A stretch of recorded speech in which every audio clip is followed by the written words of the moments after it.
Hello guys, welcome back to the channel. So this is another sketch that I produced this morning. This was of a ballerina mid-stance where they were basically flinging their leg up in the air, and we'll just get to it. So good speed, less lines.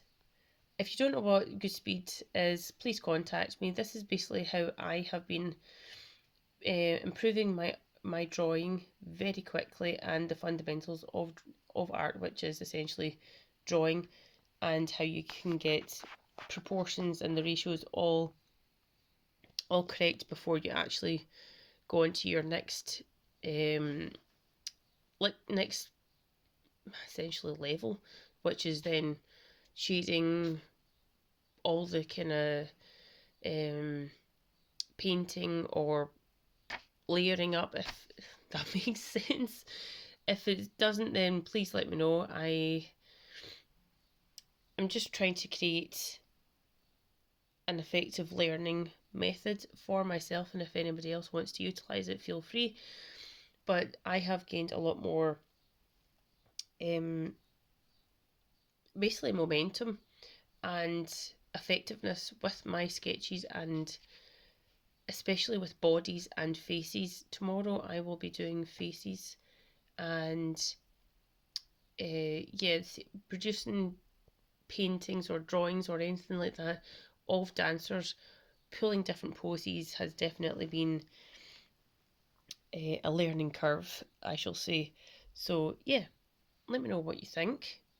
I have been utilising geometric and observational methods to gain more effective and in proportion sketches.